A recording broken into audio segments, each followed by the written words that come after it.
that's just who you are. I can see you glow, shining from afar. Passion in your heart, fire in your eyes. But you on the rise, lighting up the skies. You're a superstar, that's just who you are. I can see you glow, shining from afar. Passion in your heart, fire in your eyes. But you on the rise, lighting up the skies. You're a superstar. Welcome to the Mind, Body, and Soul Awakening Show, where we celebrate resilience, honor triumph over tragedy, and inspire transformation, guiding you on a life-changing journey of healing and self-discovery. Now get ready to be inspired by Stars Tina. You're a superstar, that's just who you are. I can see you glow, shining from afar. Passion in your heart, fire in your eyes. But you on the rise, lighting up the skies. You're a superstar, that's just who you are. I can see you glow, shining from afar. Passion in your heart, fire in your eyes. But you on the rise, lighting up the skies. You're a superstar. Happy day to you and also you. How you doing, Pastor Jeff? I am super fantastic, Stars Tina. As I always say, it's another beautiful day that the Lord has made. I'm rejoicing and I'm glad because they said, let everything that have breath praise him. So amazing. I love how we're able to just throw these bonus episodes in there. So this is our second bonus episode that we're throwing into the mix. And it's, you gotta go with the flow, right? I think of life like the clouds, they just flow, like the ocean, it just curves and goes. So our podcast has to be the same way, right? So as you know, my book is not out, everybody. PJ. Not everybody. Stars Tina's podcast, not everybody else's podcast. Okay. Like you said, I'm original. I'm different. There's nobody like me. But with this bonus track, I'm super excited because my book dropped. It's out. No More Traumedy on a bookstand near you, Amazon near you. And I just wanted to tap into. I've had an interview before, but I know when you interview people, PJ, it's way different. So I'm super excited, and I'm throwing it over to you. No More Traumedy, the book, the author, here for you.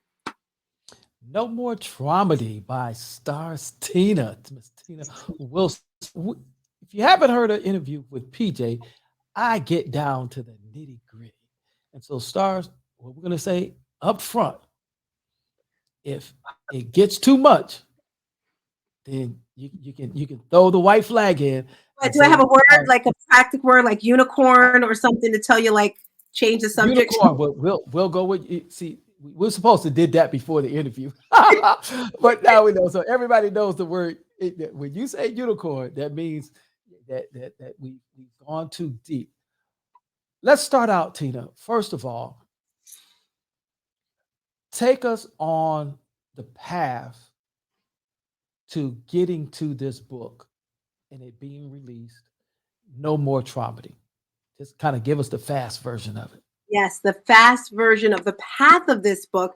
It wasn't really planned. It was something that a coach of mine mentioned. He's like, you should write a book. I'm like, I don't have time to write a book. I don't want to do that.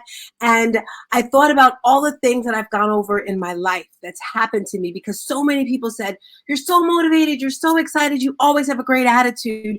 And I said, well, because I've been doing the work. And a lot of people don't understand, PJ, when I say do the work.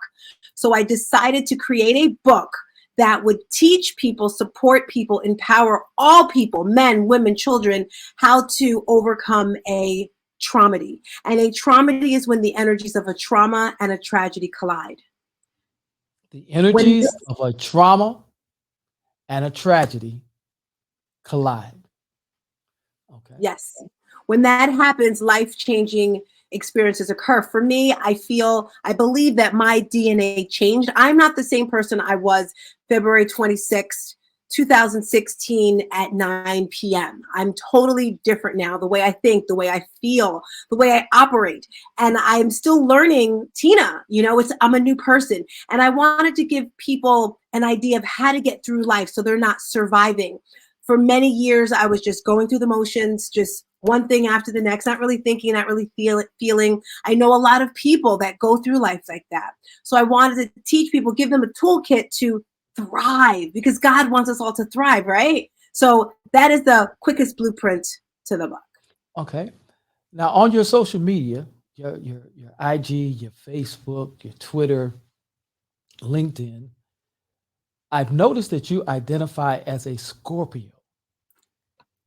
Tell me what that means. What does that mean that you are a Scorpio?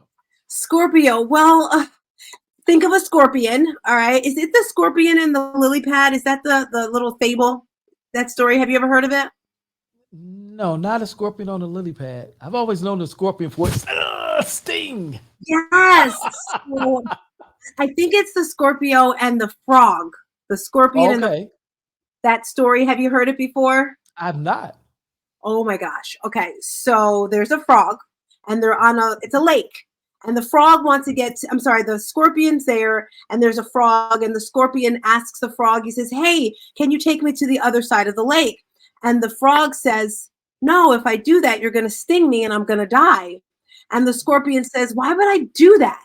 If I sting you, we're both going to sink and fall into the water." So the frog says, "Okay, I'll take you across." So the scorpion gets on the back of the frog, and I'm hoping I'm saying the story correctly. Ignore it. So the scorpion gets on the back of the frog, and it starts going across the lake, river, ocean, water, whatever it is. And in the middle, the scorpion bites, snips, whatever, the frog.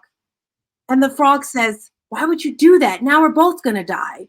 And the scorpion says something like, "It's in my nature. It's who I am." Have you ever heard that before? I have not, but I've heard something similar to the snake. Of that's the nature, and so that's what they do. Now, how does it relate to Tina Wilson? How does that relate to Tina Wilson? Well, by my nature, I'm definitely loving, but when it comes to like getting hurt, when it comes to someone doing me wrong, I'm gonna like, God has taught me grace throughout my life to be a better person. So that's why I thought of the scorpion uh, scenario, because I do a lot with that. That's why I shared Okay, that. all right. Now, back from No More Traumedy, you said something at the very beginning of our interview that I want to share. That I did talk with Miss Hattie. Miss Hattie is being your mom, and Miss Hattie gave me a keen insight to Tina Wilson before she was Stars Tina. And one of the things going from the end backwards is that your mom says that she's proud of you because you put the work in. Now, many folks who see you on social media may not realize, because you have that high energy, you're constantly going, you got 50 million ideas. I understand that. And they might not understand that before they get to that part, there's a hard worker. There's been a hard worker and a person who's qualified to write No More Traumedy. If I could, going back to 3 years of age, when children are just having fun, no worries, no cares in the world. Most children too young to get chicken pox and the measles. Tina Wilson was in the hospital having her thyroid removed. Wonder if you have thought about, was that the start of the emotions of abandonment, as you would be left in the hospital, your parents have to go home, and there you are, just you. Some strangers that you don't know that go by the name of nurses and aides and doctors, but they're not your family. Can you go back to that point and share with us, was that the beginning of your trauma? Going back to that moment, I would have to say no, because I really don't recall that many details of that incident. I just remember getting a lot of ice cream or coldness after the surgery. That's all I really remember from that. If I had to really scroll back to the very first incident, I was at a school called St. Teresa's. I must have been in the 3rd or 4th grade. Okay. And I remember the piano teacher. I don't even think I told my parents this. I don't think I ever mentioned this to anybody ever in my life. I don't know exactly what he did, but whatever it was, I know it made me feel super uncomfortable. I don't know if he put his hand on my shoulder or he touched me in an inappropriate way, but that was the very first time I had my first traumatic incident. And I said I didn't want to play the piano anymore. That would be the very first time. It must have been like 3rd or 4th grade. Okay. And so you started out with piano. I want to go back to 5, and I want to come back to that event. Do you remember when your little sister Natalie was sick? I don't remember her sick. I just remember them giving her a lot of attention. Like I didn't know she was sick. I just know she was very small and tiny, and they were always like into her. My dad was always working, but I remember my mom, and I still say, that's your favorite child. So I do remember her having the truth. Speaking of favorite child, parents just need to be honest and say. And I heard somebody put it this way. They were very politically correct. They said that one child was less difficult than the other child. But look, let's get favorites. The one that gives you the less grief, the one that you don't have to go. When you go to the school, you go because you get an award, not because you're getting kicked out. That becomes your favorite child. I also would want to connect with your unconscious memory at 3. Then at 5, not really knowing what's going on with the new baby sister. And you were used to getting all the attention. Now, all of a sudden, here's somebody coming on the scene and they getting in the spotlight where you need to be in the spotlight out of necessity. But to a 5-year-old, it's not out of necessity. It's a, hey, wait a minute. Here I am. How did y'all forget about me? And so that could be associated again with abandonment. Now we go to you playing the piano. And then as a young teenager, Mom Hattie said that you and your sister would fly quite often alone. Tell me about that. You said fly alone? Alone. Well, even before that, Pastor Jeff, when I went to the school St. Teresa's, I'd have to take the taxi to school by myself because my mother had a record store. My father was working, and I would take a taxi from school home. That was very young to be traveling. Back in the day, back in the 70s, they would just let kids do anything. So flying alone, I don't quite remember flying alone. I know we did travel Piedmont and Peoples. Remember that airline back in the day? Absolutely. We'd visit my grandmother or go down south or something like that. So yeah. All right. And that's what I remember from that. Your mom said you were flying out of country and flying in country, and just you and your sister. And so again, here's that resilience. You're putting the work in learning how to survive just for Tina Wilson because you had to, whether you realize it or not, you had to. Then you started to play the flute. Tell me about that. The flute. I don't even know how I got started on the flute. We were living down south, and I loved it at the time. There were marching bands, and I was really, really good because I was in the high school marching band when I was still in 8th grade. They needed, someone to play, and I loved it. Even when I went to high school, I went to a performing arts school to play the flute, and it was just very natural for me, very easy. But I didn't really like it. I was good at it, but I didn't really like it, if that makes any sense. Like I liked hanging out with the actors and that whole thing. The flute just seemed kind of like band camp, like not too cool, but I did it because we had a jazz band, but I couldn't. So do you play an instrument, PJ? I play the piano and I play a little bit of the harmonica. I love it. Now, do you read music or do you just play? Now I just play. In junior high school, I played the trumpet or cornet and the baritone, and I read music then. Ooh. Yes, I gotcha. don't read now. Gotcha. So see, I could read music. I couldn't just play. So the jazz band, they would just do whatever they do. But me, Right. I could just read the music. So jazz band Right. wasn't too good for me. But yeah, I really love the flute too. One of the things that you just said is you didn't particularly like it, but you were good at it. This is a trait that has followed you. And I want you to speak to what is it that causes you to be an overachiever, even if you don't like it. Case in point, Cloggers High Steppers Championship. Only been dancing for 6 months. The requirement to be a Clogger High Steppers was 5 years of experience. 6 months is not 5 years. How? Tell us what is it that causes you to overachieve, break records, and things that you particularly may or may not like?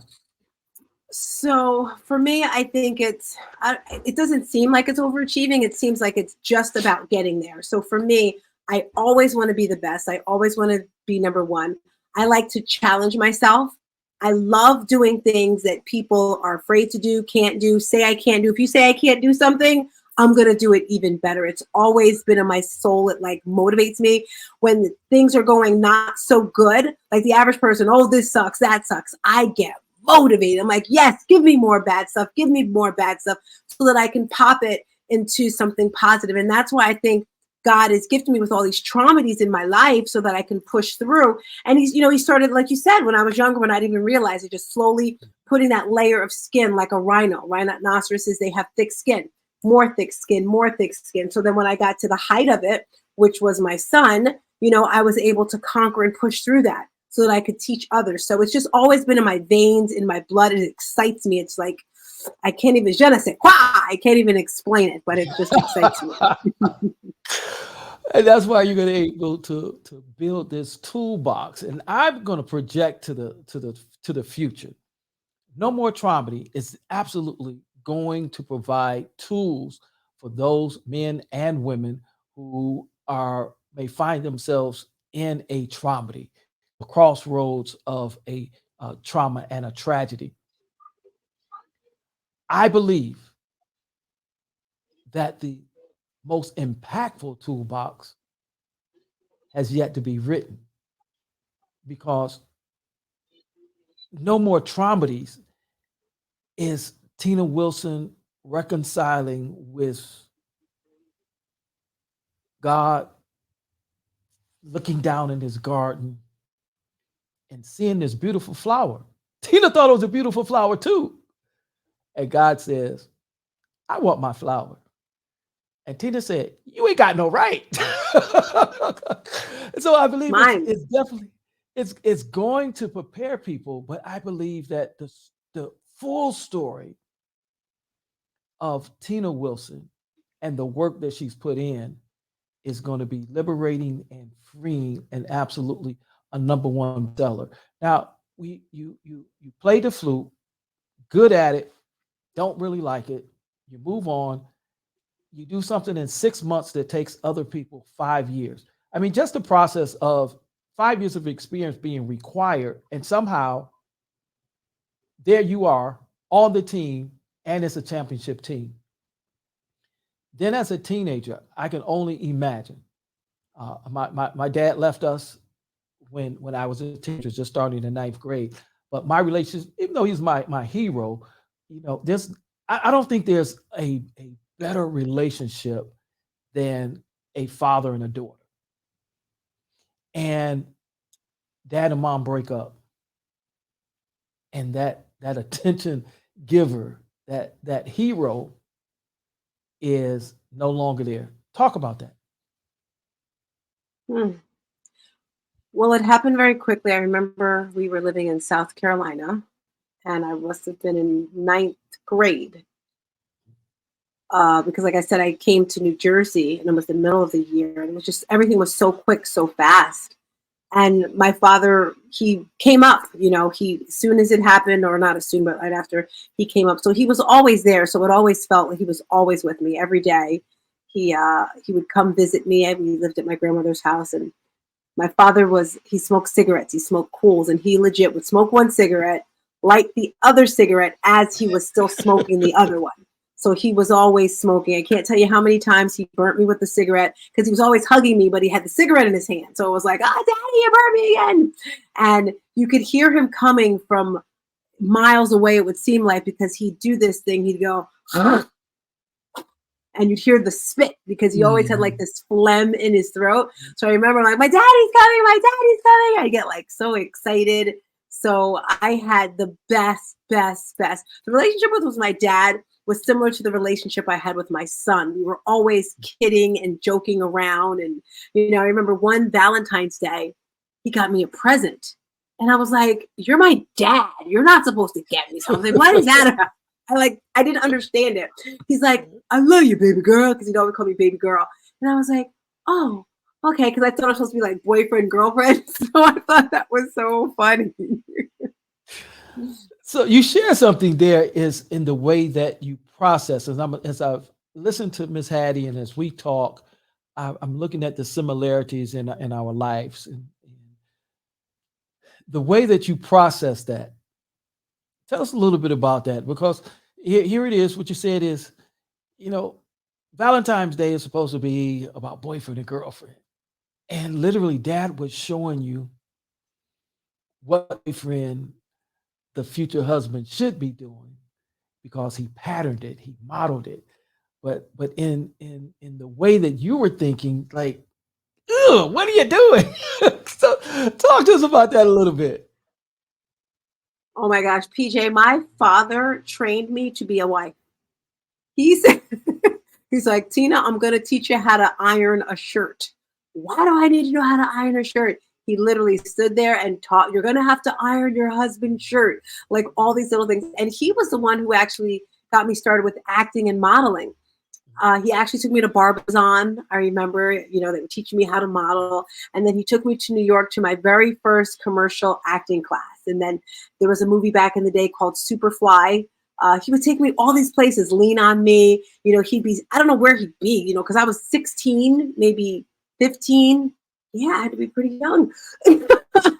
And he would just take me and, it was just like, he was just there, just always supporting and motivating and pushing and just like, giving me that extra push and love and everything.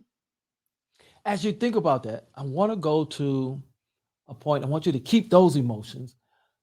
But you had a time in your life that was a very low time, and a time that with all that God has given you, you didn't want to be here anymore. Tell us a little bit about that. Yes. And you know what really makes me so wild about this whole, when I did that, Pastor Jeff, you hear how I talk about my father, right? My life was so exciting, so wonderful. My mother, just as great. My grandmother, like we have a huge family. So there was so much love in my life. So my family, we were, just so great. And all I can say is, and I've heard this from other doctors, that when you're young, your brain it's not fully developed. So at 16, 15, because I graduated high school at 16, so I must have been 15 or 14, your mind doesn't really understand everything that's going on. And at the time, I had this boyfriend, my children's father. That's who he was. And I was just madly in love, just like, "Oh my gosh, he's my life. I can't breathe without you." And it was 4th of July. I remember because we had just finished watching the fireworks. We're sitting out like, "Oh, I love him." And as he's driving me home, he's like, "Tina, I think it's Independence Day. I think you need to be independent. We need to break up." And I was like, what? My heart was devastated. And I was probably a senior, so it was probably 1989, 88, something like that. And I remember I was definitely coherent of what's going on, but still very upset because I said, "I'm going to take all these pills." My grandmother had a lot of medication. I was going to take these pills because I didn't want to feel the pain. It hurt so much. But PJ, I made sure I didn't take all the pills because I wanted to make sure my grandmother had enough the next day. So that's why I said, consideration for grandma, right?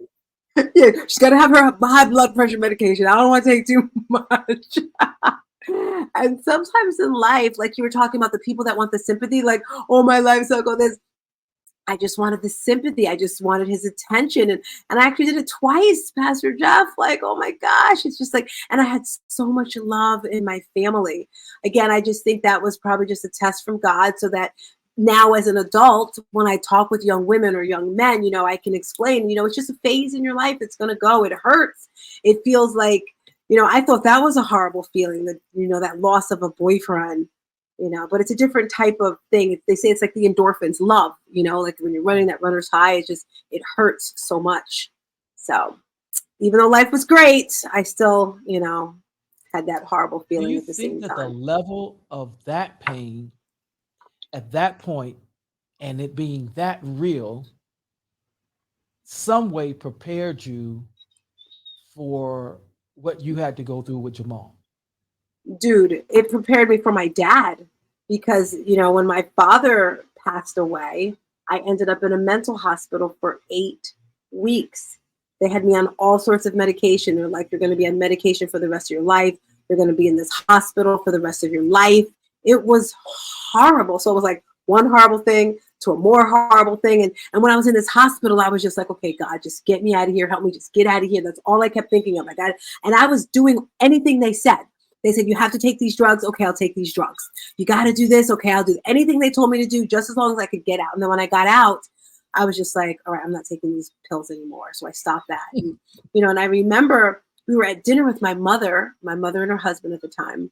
And it was some big Italian dinner. I'm looking at the table and I was all drugged up. So I was just very slow. Everything was slow. And I was like, I just want to be normal. I don't want to be slow like this. And then I just stopped the medication and, I'm like, charging, time to push through the pain and live. I think about Is the that future all the time. is that when Stars Tina was born? When was Stars Tina born? Star Tina was born when I had my modeling company. So I told you I went to a performing arts school. And after that, I went to college. I went to college for communications because I really had no idea what I wanted to do with my life. I just knew I liked to talk. So I'm like, communication, that's what I majored in. And then while I was there, I auditioned for the drama department. I got accepted to that. But that summer, I took one dance class, PJ, at a place called Broadway Dance Center in New York. And I fell in love with the lights, the city, the everything. I'm not going back to school. So I was just focused on dancing. And I ended up dancing for a rap group called Black Sheep, and we went on tour. We were on the Apollo. We did like, you name it. I was in commercials, modeling, all this sort of stuff. But I still had my boyfriend at the time, the one who I love so much. I tried to, leave this world. I got pregnant with my daughter and everything stopped. I don't regret anything at all because my divinity is the most beautiful girl in the whole wide world. But then my life shifted again. So that is when Star City didn't come then. We have to fast forward to my children were younger and I was in the city acting and modeling still because it's a high. It's like, argh. And my daughter was on an audition with me in line and she's like, Mommy, I want to do this. So I would take my daughter to auditions all the time. And then my son, and then her friends would say, hey, their friends would say, can you take us? Can you take us? So I was like the mom who was taking all the kids in the area to New York for auditions. Okay, we're going to do a JCPenney's commercial. We're going to do this commercial. And I was like, hold up, wait a minute. Tina can make money off of this. So then I started a modeling company. And I was like, Okay. what could I name it? And that's where I thought of elite because elite is class. And I love stars. In my entire life, I always said, reach for the moon. If you fall, you're amongst the stars. So my modeling company was Elite Stars. And someone would say, hey, star, hey, star. And I really didn't like it. I was like, no, I'm not a star. But I would say during COVID, that's when the stars just kind of like, stars, Tina. I really love that encapsulated. And like, this is who I am. It's kind of like Beyonce has Sasha Fierce. Right. Stars, when Stars Tina comes into the building, you better watch out. Gotta Okay, watch because when out. she's revved up, she's ready to go. Everything is just changing. The world is shifting, So that's where Stars Tina came from, in a nutshell. Is Stars Tina your altered ego, or is Stars Tina the essence of who Tina Wilson is? I'm going to say the alter ego because the essence of Tina is a whole lot of stuff. She's soft, she's hard, she's sad. She's like a whole bunch of everything. And Stars Tina is solid, is confident, is powerful, is, you know, just there. I want to go back to your childhood and come back forward. Miss Hattie shared that at a young age, being an entrepreneur, your dad being a hard worker, that you had the best of the best. Some would say spoiled. Then life changed. And you went from having the best of the best from being spoiled to, let's just say, living in somewhat of a poverty. How did that prepare you for who you are now? So, yes, it was a poverty, but in our mind, we never saw it that way. And I say that because, yes, I went to private school. They had a house, we had a record store, they had cars, they had like all this stuff.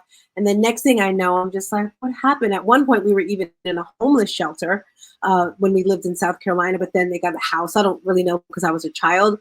But then as an adult, you know, with the children, it was just like people would look at us, and for some reason, I don't know why, my children are very attractive. My son, it's so funny. I was looking at these people coming to church today, and I was looking at the young gentleman, and he was very attractive.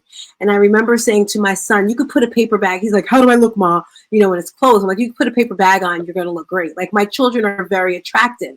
And for some reason, people think if you look attractive, you're just rich. You have money, you know? And my grandmother always taught us to have class, to have style, you know, stand up with your shoulders back. A lot of people, they'll just be hunched over, and, you know, that right there just shows, I don't know, it's, for me, it just doesn't show positive energy. So people thought, you know, we had money. Pastor Jeff, I remember once, and my family probably doesn't even know this, I had no money to feed my kids this particular day. And I went to Popeyes. And I said, can I speak to the manager, please?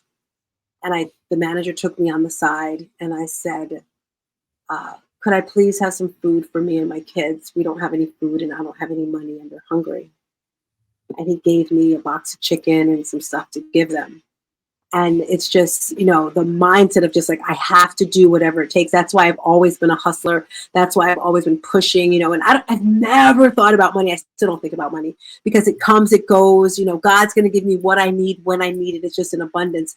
I'm not saying I don't care about money because, like I said, I'm given what I need and what I want. So it was different. And I love my life. We'd always say that. It's like, you love your life? You gotta have that little accent. Do you love your life, Pastor Jeff? Do you love your life? I love my life. I love my life. Stars, how important, you talked about your son being attractive. As a beautiful woman, how important is your appearance to you? Explain that a little more.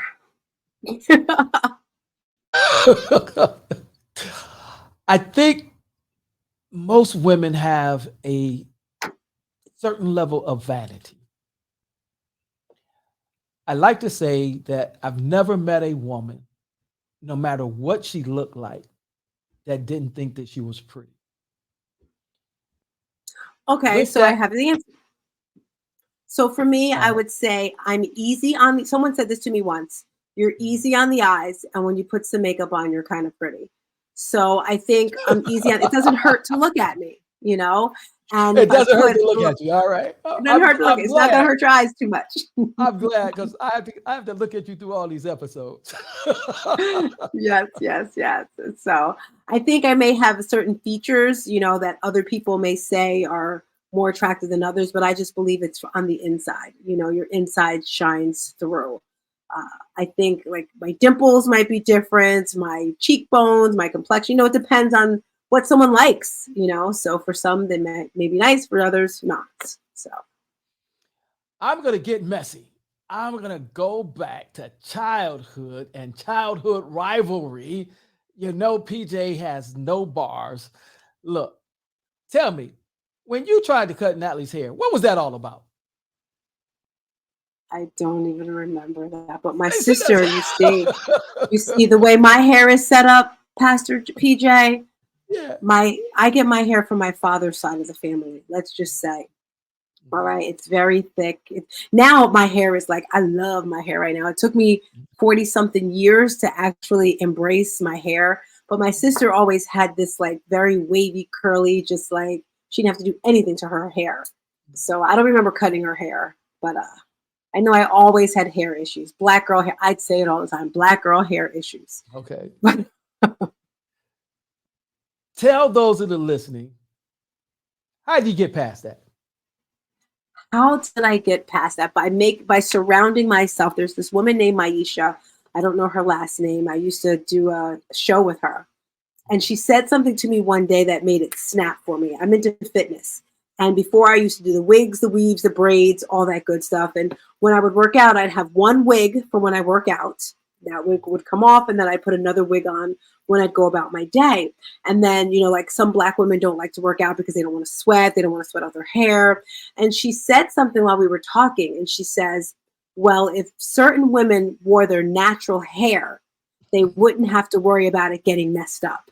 Certain women. And I was like, whoa, she's talking to me. She's talking to me. Because if you're wearing your natural hair, even though with these right here, I still have to tie it up or whatever. I have sister locks now, locks, some people may say, but I love my hair now. But she made a point and I was like, okay. And I started slowly, it's been some years, but now I'm finally in it. Like I had to do a speaking event in March for the Toastmasters and whatever it was. And I was like, I need hair because I'm used to big hair. So I put like an extension of a ponytail on. It gives me that little more confidence. And there's nothing wrong with that. Like one day I may I haven't in a very long time. But if I did, if I wanted to wear a wig, if I wanted to weave, it's just like earrings. It's just another look of who you are. It's an extension of the beauty maybe, or just looking different. So yeah, that's my hair story. Let's go to No More Traumedy. It's been a work of love and labor. It's out. You're doing your book signings. If you had to reduce it to one lesson, you had to get rid of all the rest of it. Just leave one lesson that becomes the entire book. What would that lesson be? And what would that tool be for your readers? So the one lesson that I would share, if I can only share one thing, would be to do the mirror work. Get a mirror and look into the mirror. And while you're looking in that mirror, be still. Because after I wrote the book, Pastor Jeff, I was reading one of the chapters about relationships and boundaries. And I thought I was good where I was in my life. I'm like, I'm good. I finished this book. I've healed, all this good stuff. And I realized I had been running away. I was thinking about that mirror work. I was thinking about the relationships. I was thinking about what I had done. And I'm looking in this mirror of the wrongs I may have done or things that have been done wrong to me. I'm going to turn that around. Not the wrongs, things that have happened to me. And while looking at the things that happened to me, usually I'll say, well, that person did that. Well, you did that. Well, you left me. Well, you did that. Well, Tina, look at yourself. What did you do to cause this? Or, so I would say get a mirror and look at yourself and look at what you've done, because that helped me so much to realize, pause and really evaluate and work through that. That's what I would share.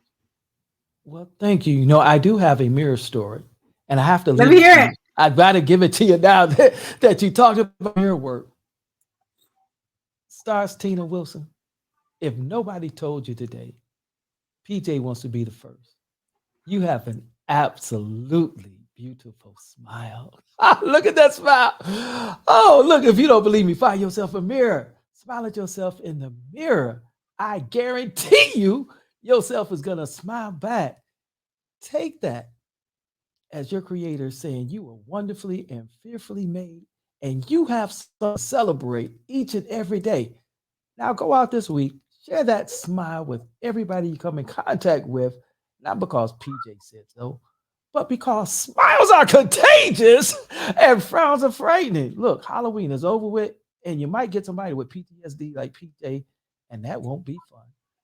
That's my mirror work. That's my mirror work.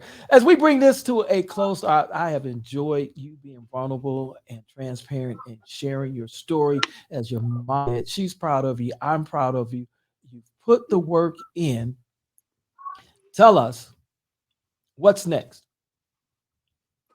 What's next? 2024, abundance of changing the world. I want to duplicate myself. My goal is to get the ripple effect. I gotta So I want pause to you. heal. Wait.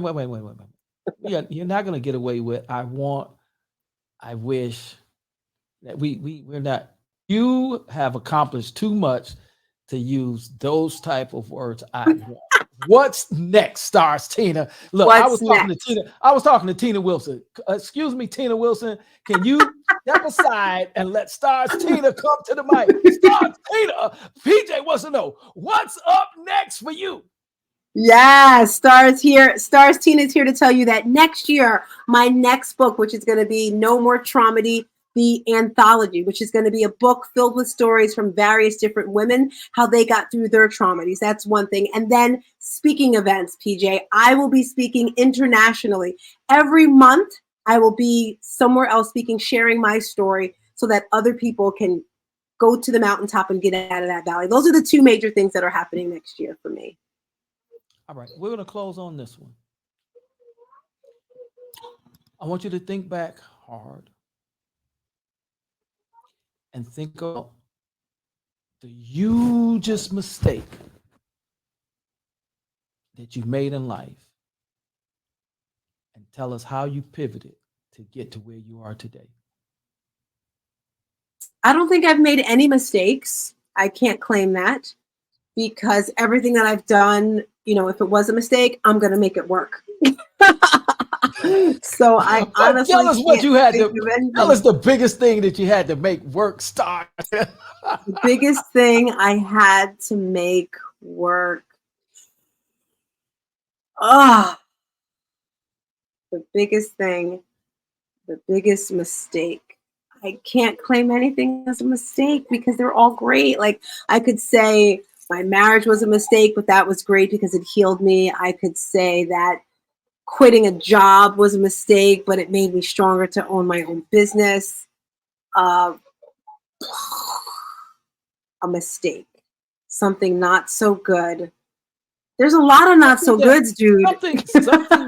Something that your audience would relate to, because we talk about fall forward. We talk about overcoming those challenges. So maybe you're the biggest challenge, but for some folks, they're going to say it's an outright mistake, but they pivoted from it. Some people make a mistake and they get stuck. Other people. Give me an example. Throw something at me. Well, you said one of them. You said your marriage, right? Yes, so, that was a mistake.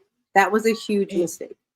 Okay, and I would believe that many women could relate and say, yeah, I made a mistake. I thought I was in love. I thought he was the right one. I thought I could change, but it was a mistake. And okay, here we go.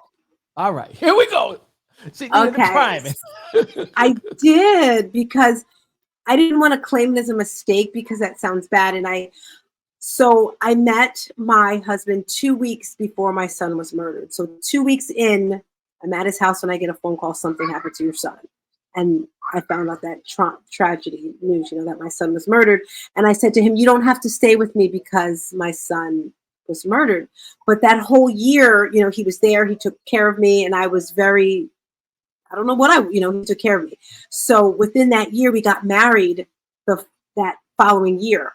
And I believe my goal was just, again, remember I told you I just kept moving. I just had to keep going. I had to be happy. I wanted to do anything that would get me happy. And he thought I would be that woman, the woman that he knew for that whole year that hurt Tina. That Tina that was just wanted to be in the house, that wanted to be with him all the time. That's who he thought I was, but that truly was not me. So when the year was up and Tina's like feeling better, she's feeling herself, we got married.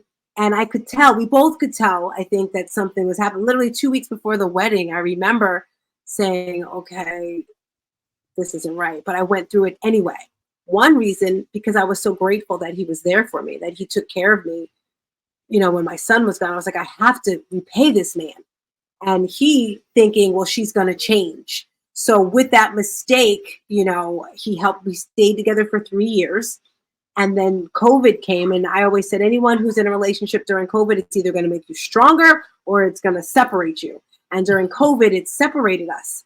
And when he left, in my mind, it's like, he left me. And I never talked to him after that. It's just like, you're leaving? Okay, bye. Again, that's Tina running. I was always running away from the pain, And just 2 days ago, PJ, maybe 3 days ago, I saw him and had a conversation with him for the very first time. Wow. I had an awakening that, well, Tina, because of the things that you did, he reacted and did a certain sort of way because, you know, and I said, well, when did it happen? He said it was from the beginning, Tina. You know, I was broken. You're not supposed to get into a relationship. You're not supposed to get married after your son is murdered. Like, you know, so that was a huge mistake that I did. The pivot is that it definitely today, after I spoke to him, not then. Today, 2 days ago. Transparency. Yes, it recently happened. I realized, okay, Tina, look in that mirror. You did blah, blah, blah, blah. It wasn't correct for him to do what he did, you know, but I have to take accountability. I have to take accountability in my current relationship. You know, well, Tina, maybe your current relationship is like it is because you had unresolved issues from your past relationships. And I think a lot of women just go from one relationship, putting on one Band-Aid to another, and ignore it. You got to clear that. So I have so much closure with that marriage, you know, and papers are in and it's like, okay, Tina, I am great. I'm not even saying I'm good right now because I know there's a reason, a season, and a lifetime. And God brought him into my life for a reason, to heal me, to help me, to protect me, to help me when my son was murdered. Because if he wasn't there, I don't know what I would do. But yes, that was the mistake. You got it out of me, PJ. That was the mistake that I made getting married a year after my son was murdered. And I made it work by now learning who I am and what I want in a life. Starcine, I often say this when I do counseling, and my ear coming out. So I often say this when I'm doing counseling, and I learned it from life. We don't remember all the questions we got right on the test we took in school. The ones we remember are the ones we got wrong. And what is that? It was a mistake. We put the wrong answer. But we learn from those. They get concreted in our minds. They become lessons that we carry with us throughout our lives.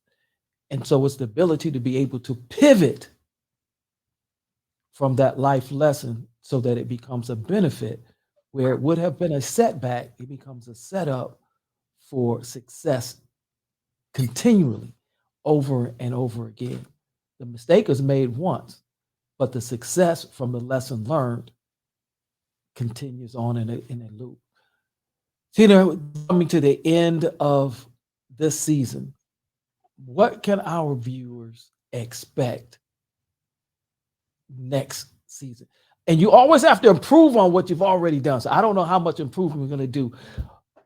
What can our viewers look for the next season? Well, our viewers are going to get so much more than they did for these past 3 seasons. One, I think because we've got this collaboration going on and we're getting insights from all different types of people. We're definitely changing the world. We're going to be having events. We're going to be having actionable steps that people can take to change their life, like the who, what, when, why, like a real purpose. This is the situation. This is how you can resolve it. This is how you can move forward, because people need help, right? Or I don't really like to use the word help. People need things they can do to feel better, to people be better, help, to Tina. do people better. Need help. you like to put some nice little fancy sprinkles on top of stuff. The truth of the matter is, people need help. Hurt people until hurt people become healed, and healed people help hurt people get over their hurt. There's nothing wrong Yes, with yes. help. You're right. I love it. I'm excited. So, if you're listening to this and you have some ideas, some suggestions, we're definitely going to have some more laughter. We're going to have some fun banter going back and forth, some celebrity guests, all sorts of goodies. I'm excited for the new year, 2024. Watch out. Mind, Body, and Soul Awakening. What did we say? Retwist, remix, Gone Yes. Wild. Yes. Look, I think inquiring minds wants to know, when are you going to let the comedian of PJ loose? I did make a poop song. I really did. I made a Oh poop my song. Pooping and Where a did that wiping, a come pooping about? and a wiping. What made you do a pooping and a wipe, and what was the purpose of that? Who talks about poop? Yeah, well, first of all, it's something everybody's got to do. Second of all, the Is this to show impetus everyone's for got to have trauma? Everyone's got to poop. everybody got to poop. You can get over your trauma, but you still got to poop. It actually came to me during COVID. You remember when there was the toilet paper shortage and folks were fighting toilet paper? I mean, this one guy filled his whole garage up full of toilet paper. So PJ said, what can I do to lighten up some of this heaviness? I mean, nobody wants to go poop and don't have no toilet paper. so, so I created a little series called what was it? Rev's TP Tips of the Day. Toilet TP toilet paper. My tips of the day, and I wrote out 10 episodes. I recorded 5, and then I got busy doing other things, and so I had to create a theme song.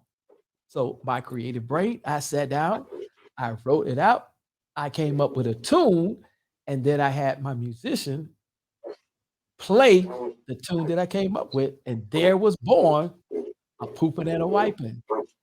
The rev You with the got tip my. of the day. Everybody got to wipe that poop away. A pooping and a wiping, a pooping and a wiping.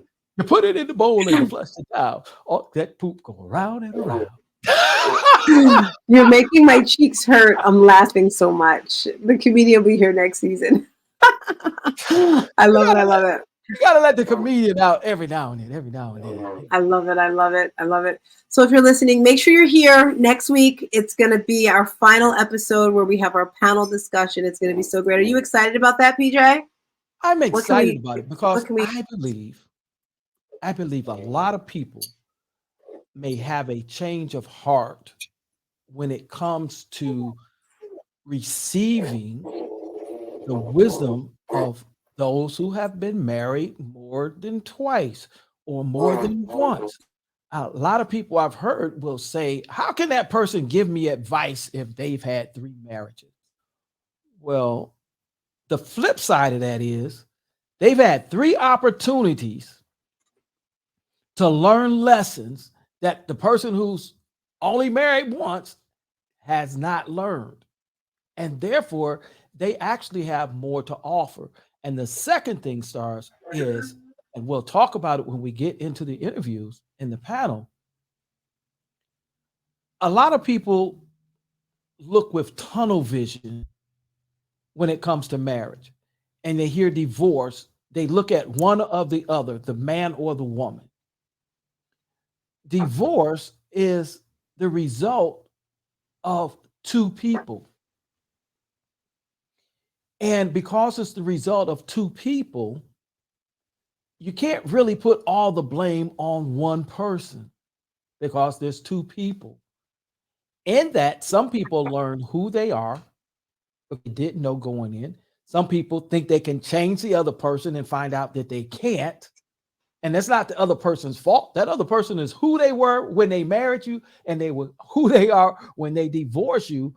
It was the other person who thought they could change them. And since they couldn't, they divorced. And so divorce, again, in most cases, is not applied for by both parties. It's normally applied statistically. A woman is the one who files for divorce. So if women are the ones who statistically file for divorce more than men, then how can we look at the man and fault him for a choice that the woman made? So we don't know if he was willing to stay, if he was willing to do the work. What we do know is that he wasn't the one that filed. So I think there's a lot to be learned. I think there's a lot of myths that we're going to bust. We're going to be the myth busters when it comes to Mythbusters. divorce and marriage. Yes. PJ, what are your thoughts on that? Yes, that's what the woman did, but in reaction to what the man did. For every action, there's an equal or greater reaction. And this is the importance of the work I do with relationship counseling, relationship mentoring, is if I had to say there was one thing that it boiled down to, that would be ineffective communication. And ineffective communication is if the woman is transmitting the wrong frequency that the man receives, he doesn't get the message that she's sending. And if he transmits back on his frequency, she doesn't receive the message that he's received. So now you have a big misunderstanding, misconceptions, because neither of them really know what the other is saying. And oftentimes I've heard these couples after divorce come back and say, I wish I had known that then.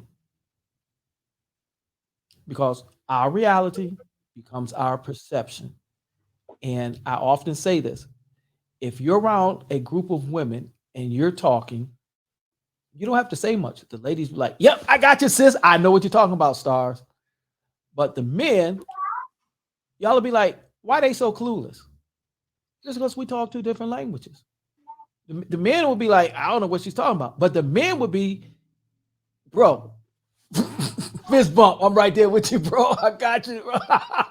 Look, did our wives come out of the same mold? Bro, look, the brothers will be talking. And it's because we speak different languages. Yes, because right now all I hear is wah, wah, wah, wah, wah. You lost me like a minute ago.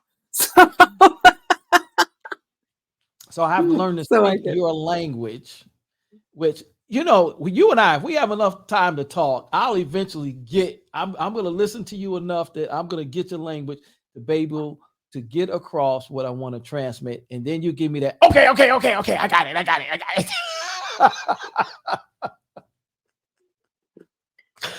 And so that's what we have to look forward to. We're going to bring some comedy to the next season. We're tackling topics that are relevant to you today. And look, divorce isn't the end of life. Just set you up for a better marriage the next time. Oh, I like the way you say that. I love it. All right, PJ, let's get out of here. I'll see you next week. Here. All right. Bye. See you.